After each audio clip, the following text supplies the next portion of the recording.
Continuamos con la conversación de política y actualidad con nuestros columnistas en el día de hoy. Hernán Larraín, Jimena Jara, se suma Quique Mujica. Buen día, Quique. ¿Qué tal? Muy buenos días. Jimena, tu joyita. Oye, ya, yo vengo a hablar de una cuestión que aparentemente es menos política, pero que es materia de política pública. Y es la soledad.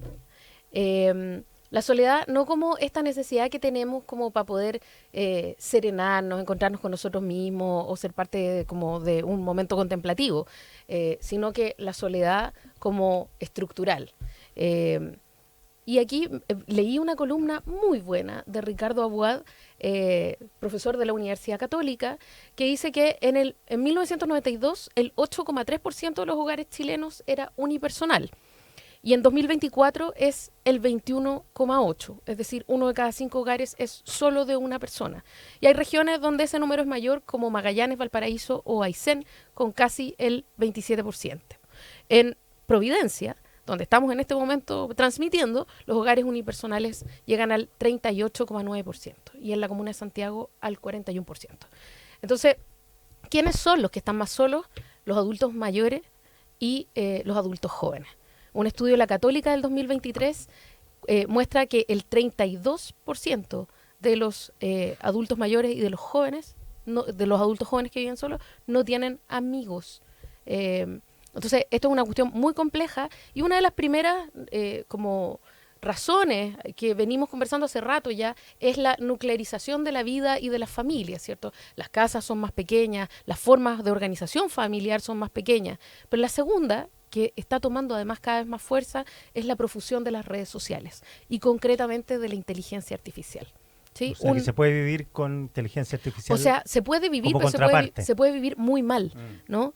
Entonces, por ejemplo, hace un par de años hubo un estudio de la Universidad de Harvard en que se entrevistó a 500 adolescentes, que no son el grupo que vive solo, para un estudio continuo sobre la relación entre la tecnología y la soledad. Y varias semanas los adolescentes tenían que contestar 3 veces al día un cuestionario sobre sus interacciones sociales. Y en cada ocasión, más del 50% afirmó que no había hablado con nadie en la última hora, ni en persona, ni por internet. Es decir, lo que ocurre es que la gente se retira hacia sus dispositivos tecnológicos y tiene esta ilusión de compañía, pero en verdad no hay interacción social. Paula Comandari comentaba en la página 13 del martes esta tendencia cada vez más fuerte en el mundo de tener amigos que son inteligencia artificial, ni siquiera son humanos. Entonces, al nivel de o sea, que hay un chat que habla contigo sí, y te pregunta, tú le dices, oye, me fue súper bien hoy día en el trabajo, qué bueno, ¿y qué pasó hoy día? Y tú le hablas y él te va hablando, o ella, te va comentando. Como la película Hair, ¿te acuerdas? Exactamente. Dio el mismo ejemplo. Entonces, al final, la gente llega a refugiarse en su casa y dice, prende el computador o el teléfono y empieza a hablar con este robot que parece ser que te habla solo a ti y le habla a montones de personas. Y además este robot, me imagino, como todos los robots, todos los algoritmos, va aprendiendo de las preguntas, de la respuesta a la gente. Entonces al final empieza a ampliar su capacidad de respuesta cada vez más sensible. Y que te guste, ¿no? Y que te guste. Una última cosa es que además, por ejemplo, los mensajes de WhatsApp han reemplazado la llamada telefónica, ¿cierto? Entonces, también eso genera una distorsión de cómo ocurren las interacciones de manera normal. Y la tercera razón es la decadencia de las organizaciones comunitarias, como el grupo de la parroquia, por ejemplo, o los clubes sociales, o la falta de infraestructura, como plazas o centros de distinto tipo donde la gente se encuentra de verdad. Entonces, la interacción humana es irreemplazable. Las formas de conexión humana son irreemplazables. La gente que no interactúa tiene muchísimo más riesgo de enfermedades neurodegenerativas, de depresión. Entonces, como quienes conozcamos gente que vive sola, ayudemos a sacarla, hablemosle, llamemos por cambiemos el WhatsApp por la llamada telefónica, porque de verdad esta cuestión está creciendo, ha sido catalogada como una epidemia. Es necesario tomar acciones como individual y organizadamente como comunidad, porque la soledad está creciendo y eso solo nos puede hacer mal. Añadir a aquello y ese estudio que señalabas de la Católica, el otro día estuvimos haciendo un doble clic respecto de estos números del envejecimiento de la población nacional y a mí me llamó la atención también de esa encuesta otro dato que el que dice que alrededor de la mitad de las personas mayores se reúne con amistades o con parientes menos de una vez a la semana. O sea, ni siquiera una vez a la semana. Debe ser el fin de semana más encima. Y que debe ser tal vez solamente el fin de semana, si es que. Menos de una vez a la semana es mucha soledad. Mm. Y además muchas personas mayores tampoco tienen amigos, no salen, se guardan, entonces se dedican a ver tele y viene la rigidez muscular. Hay toda una serie de cosas que pasan cuando la gente no sale, no se vincula. Entonces, nada. Fíjate que en un estudio antiguo de Harvard que hicieron un seguimiento de muchas personas, llegan a la conclusión que la felicidad está relacionada con tu número de amigos y de sociabilidad que tenías. Más allá de la plata, más allá de comer bien, de viajar, era la gente más feliz. Al final de sus días era la gente que había tenido más amigos. Exacto. Hay de hecho un documental que se llama Happy, que es relativamente antiguo, de tener unos 10 años, y que ve este ranking de felicidad, donde la gente vive más feliz, y va a investigar por qué esta gente vive feliz. En Osaka, por ejemplo, en Japón, donde hay un modelo comunitario muy fuerte en que los mayores cuidan a los niños y entonces los mayores tienen mucha organización comunitaria y están siempre vinculados con los niños, etcétera. En algunos Países Bajos donde hay infraestructura social comunitaria. Entonces cada familia tiene su habitación, pero comen en conjunto. Entonces todos los modos felices de vivir tienen que ver con organización comunitaria. Y, oye, agrego una cosa muy breve. En esa misma línea, estudios de las personas que viven más, tienen más vida social, más vida al aire libre, más formas de deporte y una dieta naturalmente saludable. Entonces, la sociabilidad, la naturaleza, termina todo conectándose. Yo creo que este es un gran desafío para los alcaldes, dicho sea de paso, a propósito de la política pública, Sí. que es quienes están más cerca ahí de Claro. las personas. Claro que sí. Don Quique Mujica. Escuché tu entrevista a Carter. Yo estaba entrevistando Carter. a Carter. Vino con todo. Ah, París le decía Carter. Sí, vino con todo, Carter. Ya no, que comentaba acá que alguien, no sé si Hernán, que está más cerca de ese mundo, ayer me preguntaban, oye, ¿y una primaria Parisi, Carter y Matei sería muy descabellada? Así como para tener elenco, digo. Eso con Ramón decíamos, claro, periodísticamente suena atractivo, ¿qué podría terminar eso? Pero políticamente no sé si es pertinente. Entonces, yo hablé en Radio 13C con Jimena Rincón, me dijo, pero es que yo nunca fui candidata a primaria. Sí, nosotros siempre sabíamos que el partido no tenía las firmas, así que eso que me ponían a mí y ahora que dicen que me bajé, nunca estuve en el ruedo, cuestión que podría Como Bachelet, nunca fue candidata. corregir, pero bueno, en fin. Nunca me bajé porque nunca me subí. Claro, y Claro. lo otro que me dijo importante era que había una opción, yo le dije, ya, entonces usted llega a la papeleta, y me dice, eso va a depender de la negociación que tengamos con la lista parlamentaria con Chile Vamos. O sea, me dio a entender que con una buena negociación con Chile Vamos por la lista parlamentaria, ella no iría a primera vuelta como era la pretensión inicial. ¿Se acuerdan que Demócrata dijo, vamos a la primera vuelta con Jimena Rincón? Dicho esto, Carter puso el límite de mañana para definir la primaria, entonces parece que primaria no es. Bueno, Hernán. no, hoy día el mundo de Chile Vamos está en un debate porque la decisión de ir o no a primaria, ¿cierto? Es compleja. ¿Ah? No es blanco y negro. Y hay buenos argumentos para ir, buenos argumentos para no ir. Yo creo que en esta reflexión, la cuestión fundamental que tiene que plantearse Chile Vamos es cuál es el camino que garantiza mejor, que aumenta las probabilidades para poder derrotar a la izquierda en primera o segunda vuelta. Esta creo yo debe ser la cuestión, no si las primarias son instrumentos, no son fines en sí mismos. Y por tanto, si hay una primaria que mejora las condiciones para Evelyn Matei y el proyecto Chile Vamos, entonces creo que hay que empujarla. Y si no, bueno, simplemente hay que ser pragmático y ser bien claros en que, dado que el objetivo es reemplazar a la izquierda del mal gobierno que hoy día llevan y evitar otros 4 años, digamos, como los de Boric, entonces se evaluará. Una reflexión respecto a tu entrevista con el exalcalde Rodolfo Carter. Me llama la atención esto que diga Rodolfo Carter, mire, no es un ultimátum, pero es un ultimátum. ¿Ah? Si no me dan primaria, yo me voy a ir y voy a ser candidato con el Partido Republicano. Y yo me pregunto, y lo mismo me pasa con Parisi, bueno, ¿dónde está Carter? ¿es parte de Chile Vamos? ¿Comparte nuestro proyecto? ¿O es parte del Partido Republicano y está en la casa al lado? Porque esto no es la feria. Po. ¿Cuáles son las convicciones? ¿Le gusta Trump o no le gusta Trump? Me gustaría saber eso, por ejemplo. ¿Le gusta la reforma previsional que se aprobó o no le gusta? ¿Le gusta construir buenos acuerdos o prefiere votar todo en contra? ¿Es moralmente superior como el partido de José Antonio Kast o no? Yo creo que son cuestiones de fondo que también debemos plantear. Y no es andar, como creo Carter, como transaccionalmente subiéndose al carro que más le conviene. Y un último punto. Carter lo que quiere, y lo dijo aquí implícitamente, es ser senador por el Valparaíso, ¿cierto? Y dijo que su abuelo, que él nació, que Playa Ancha, que los cerros. Bueno, que lo diga más frontalmente y que converse con Chile Vamos cómo se maximiza esa ventana. Pero que no juegue un candidato que apenas aparece en la encuesta en contra de la candidata que lidera todas las encuestas de todos los sectores como si fueran iguales, pero no lo son. Ahora, lo que él creo intenta de plantear es una definición. Dicen que se ha dilatado demasiado esto. Por eso que coloca un plazo. Ahora, hay otra interpretación que coloca un plazo, porque también hay un pacto que se está fraguando parlamentario en las otras derechas, en donde también hay que cerrar un tiempo y se vienen los plazos. Entonces, que sea por uno o por otro. Pero, ¿por qué dilatar tanto desde Chile Vamos, decirle sí o no, si parece tan fácil? Bueno, Chile Vamos está evaluando cuál es el mejor camino y no es evidente. No es un problema respecto de Carter. Es más profundo. La primaria tiene beneficios. Implica para, el caso de Chile Vamos y Evelyn Matei, recorrer el país, hacer propuestas, tener franja, estar en los debates, ¿cierto? Y la izquierda va a tener una primaria atractiva, ¿cierto?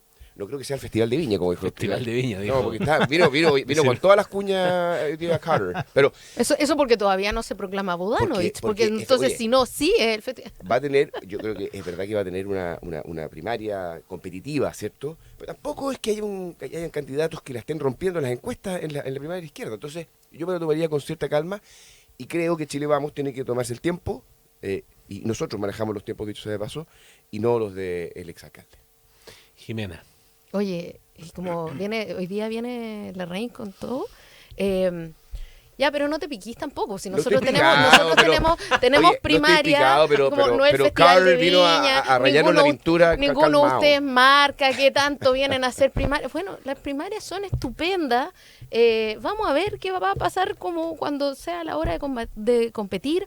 Me parece que lo que es complejo de dejar a Carter afuera es que no tienen con quién hacer una primaria. Entonces, porque la idea de hacer una primaria con Kast y con Kaiser se cayó rápidamente y no lograron hacer una primaria de utilería.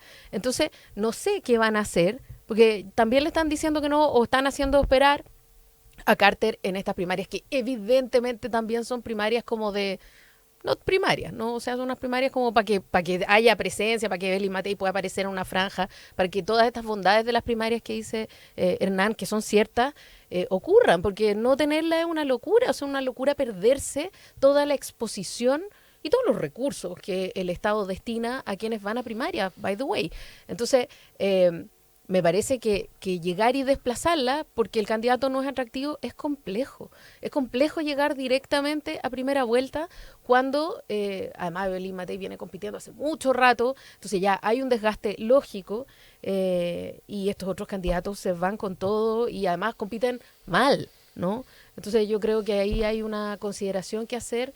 ¿Con quién? Que no hay elenco. ¿Con quién Chile Vamos puede hacer una primaria? No Y si es con Carter, que sea con Carter y más vale, claro, y más vale darle trato que ningunearlo. Bueno, pero hasta aquí la historia dice que el que ha resultado ser presidente o presidenta de Chile ha ido a una primaria, siempre. En las últimas elecciones, sí. Es una linda tradición, además. Sí, pero los que le gustan la estadística y todo eso dicen que ojo con ello. Entiendo que el único que no fue Eduardo Frei. Pero porque fue proclamado. Sí, sí, pues. Claro. Porque además no era costumbre hacer primarias, salvo Lagos Saldívar, que fue la primera primaria de verdad que hubo en Chile, porque las otras de Chile Vamos eran en el Diego Portales, aplaudían un poco y sabían quién iba a perder, así que metían ahí al pobre incauto que decidía aceptar la carrera, pero Lagos Saldívar fue una primaria grande, O sea, Eduardo Grande. Frei fue... Mm. Eduardo Voluntaria, Frei ganó en primera autoorganizada. vuelta. Po. Sí. Ganó en primera vuelta. Sí. Ganó en primera vuelta. Sí. Sí. Si esos dos primeros gobiernos de la Concertación ganaron Claro. en primera Pero vuelta. cuando dicen candidata que va arriba en la punta, ¿para qué se somete a primaria? Bueno, Bachelet se sometió, Piñera se sometió cuando estaban lejos la encuesta. O sea, Bachelet fue a una primaria con Roxana Miranda, todo el respeto, pero que no es que francamente hubiera como la duda de quién iba a ganar esa primaria. Ahora, pero lo era que- un buen ejercicio, es a un mí ejercicio me democrático. tocó organizar el debate en TVN de Bachelet, Orrego, Gómez, Velasco. Yo creo que Bachelet habló 2 veces. ¿Mm? Sí. Porque además nadie la tocaba, porque era quemarse sabiendo que... Pero se sentó y miró que cómo se Ya. peleaban Orrego y Velasco. Perfecto. Eso me da pie para preguntarle a Hernán. Ok. En ese momento nadie dudaba, por ejemplo, que la candidata de la centroizquierda era Michelle Bachelet, que altamente probable que ganara. De todas maneras se hizo una primaria, se expuso a esa situación, pero la trataron con guante sus adversarios, ¿no es verdad? Ujú. Quizá por lo que dice Quique, de que era seguro que iba a ganar y que, bueno, aquí hay otras cosas que se negocian después o qué sé yo. Pero en este caso, siendo Evelyn Matei, probablemente por los números, si enfrentara una primaria con Rodolfo Carter, la que ganaría, ¿es el estilo Carter el que les preocupa? Porque yo le pregunté y él me dice, yo me porto bien, yo no soy No da falta de ultima- no- respeto. No da ultimátums, no pone condiciones. ¿Es que ustedes no le creen? No, yo diría primero, solo para comparar peras con ¿Que es peras, peligroso? la izquierda en su momento con Bachelet logró que todas las fuerzas de las distintas izquierdas estuvieran en una primaria. Y en este caso nosotros enfrentamos una realidad distinta, porque hay otros 2 candidatos que tienen peso en las encuestas, que resultan competitivos en la suma de los 3, que están al frente y van a ir a primera vuelta, que es el caso de Johannes Kaiser y de José Antonio Cast, nuestro trampismo local. Entonces, cuando nosotros diseñamos una primaria tenemos que tener al frente de que van a haber fuerza. Bueno, el día martes estuvo aquí José Antonio Cast contigo. Sí. Y él parecía jefe de campaña de Carter. Decía, oye, pero tiene que ir a competir Carter, tiene que darle un espacio. ¿Por qué dice eso José Antonio Cast? Porque él quiere debilitar a Evelyn Matei. Cree, en mi impresión, ¿por qué va a estar, digamos, promoviendo primarias en una coalición que no es de él? Porque le interesa, porque le sirve, porque cree que es beneficioso para él, no para Evelyn Matei, evidentemente. Entonces, nosotros tenemos que evaluar qué es lo mejor para Chile Vamos, y insisto, maximizar la posibilidad de ganar la elección y sacar a la izquierda. Ese es el objetivo, no es la primaria en sí misma. Y lo segundo, nosotros en Chile Vamos tenemos un mal sabor de boca en aquella primaria donde Sebastián Piñera fue con Manuel José Osandón y Felipe Cast, porque Osandón fue muy duro, fue muy violento, fue muy agresivo, no hubo fair play, fue díscolo, fue populista, bueno, todos lo recordamos. Entonces, esa es un fantasmita que tenemos. No quiero decir con esto que Carter sea igual, pero tenemos esa historia vívida. Ya, pues. Bueno. Oye, y si es mañana, mañana va a ser, responderán así o no? O sea, No, yo porque espero por que tema Chile de- Vamos o sea, se tome mañana, su tiempo y porque si- reflexione respecto a lo que es mejor. Ya, pero tú y- crees que tiene que responderse ya que dijo que esperaba hasta mañana que hay que responder No, ya? no, pero de nuevo, no creo que haya no creo que Carter le fije los tiempos a Chile Vamos, pero sí creo que queda poco. Ya. Por una cuestión natural, ¿cierto? Estamos a 2 semanas y algo de que llegue el plazo, Espérate, así y que... no terminé de entender. ¿Tú estás por las primarias o no? Porque como que diste varias No, razones. yo estoy sí, como ¿no? Chile Vamos. A veces creo que es mejor, aun cuando sean 2 y sea débil, y después cambio de opinión. Entonces, estoy abierto a ser persuadido, pero no me queda claro honestamente qué es lo mejor. Creo muy que es un bien. debate complejo. Ya, veremos qué pasa en las próximas horas. Jimena, vamos con los recomendados, a ver. Oye, había una conversación sobre Gabriela Mistral en estas últimas semanas de lo más compleja, en la que se ha hablado si es importante o no es importante conocer si ella era lesbiana o no, si eso no tiene que ser tocado, si ella habló o no habló de eso, que habló bastante. Hay una obra, Mistral, Gabriela 1945, que se presenta a partir del 24 de abril y hasta el 4 de mayo, jueves, viernes, sábado y domingo en el GAM. ¿Ok? Es una obra de Andrés Kalavsky, la dramaturgia, la dirección es de Aliocha de la Sota y el elenco es Solange Lackington y Valeria Leighton. Además les cuento que la música la hizo Fernando Milagros, by the way. Entonces es una tremenda obra, tiene mucho humor y muestra un diálogo como entre la mirada moderna de Gabriela y la mirada de época, y la muestra en sus contradicciones, la muestra en varias capas. Es graciosa, es profunda, es solemne a rato, y como dice Andrés Kalavsky, que es el dramaturgo, es bastante más una persona y menos un billete en esa obra. Entonces, Qué bueno. como invitados a ver Mistral como a Gabriela 1945. en el Muy contingente, además. Claro que sí. Quique. Mira, yo ayer busqué entre mis libros, un libro que se llama Los muchachos impacientes, autor Cristian Bofill. Y lo estaba buscando porque es la historia del Piñera Gate, del Kioto. Extraordinario el libro, me lo leí en la tarde. Estaba buscándolo en internet. Si uno busca, siempre encuentra. Hay algunos que están en Amazon, pero es difícil encontrar porque es una edición del 90 y tanto. No sé si se ha reeditado. Pero ¿de qué trata el libro? Es la trama que hubo tras, un periodismo de investigación, tras la cinta que un militar le entregó a Evelyn Matei. Evelyn Matei, el entorno de Evelyn Matei, salen todos los personajes, Correa, Osa, se la entregó a Ricardo Claro.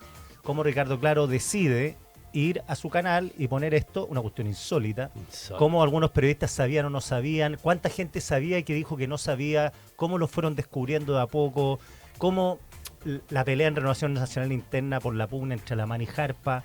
Jarpa estuvo con Matei en ese tiempo. Y los dos candidatos, lo que yo hago raya para la suma, que los dos precandidatos presidenciales del año 90 en RN era Evelyn Matei y Sebastián Piñera. Ninguno de los dos llegó porque se enfrascaron en esto.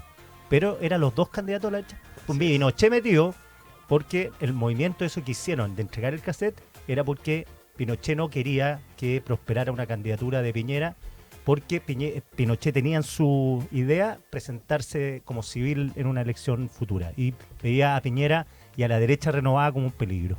Y llegaron con un candidato pésimo, ¿no? Como Alessandri. El 94 fue Alessandri Freire. Alessandri. Sí. De consenso. Que hubo una primaria en el Diego Portales. Que Feliu. Jovino Novoa, Feliu estaba algo así, y nombraron a Arturo Alessandri, que lo dejaron más solo que Federici. Pero este libro es increíble. Son los mismos personajes. Oye, ¿Cómo pensar olvidar ese momento cuando se entra con la radio? y luego la radio, tú sabes que la radio era del hijo de uno de los asesores de Matei, Osa. Y cuenta el libro que están viendo la tele, pues lo que pasó ahí es que alguien se fue de tarro y muchos sabían que iba a pasar algo en el programa. Entonces ahí Alamán y la justicia, el juez Cheñó, dice, ¿cómo tantos sabían? Y pone la grabadora y el cabro chico dice, esa es mi radio, porque era una Kioto que tenía para escuchar música. Y yo no sé si le hicieron bien o no a Kioto, porque se hizo más famosa la marca, claro. Pero recuerdo también que cuando coloca el cassette, Ricardo Claro dice en esta radio que no se escucha muy bien, o sea, la mató. Claro, pero y sé que no sabía usarla. Quiero recordar que hacer una capacitación a Ricardo Claro, porque no sabía poner el play y nada de eso. Yo quiero recordar también la actitud de todo ese panel, ¿sí? Que al otro día presentó su renuncia en bloque. Los panelistas de la derecha, los de la izquierda, Jaime Celedón. Sí, pero había un problema ya. Había un problema. Que los que estaban ahí... Uno sabía, ¿o no? Sabían dos, pues. Sabía. Rielle también sabía. Ah. Ricardo Claro lo llamó. Sí, mira, mi No, ex cuñada no. fue a una fiesta en la casa de los hijos de Cardemil. Y uno de los cabros que está en la fiesta, todos hijos de dirigentes reales, le dice, no te perdáis el programa de 10 de la noche.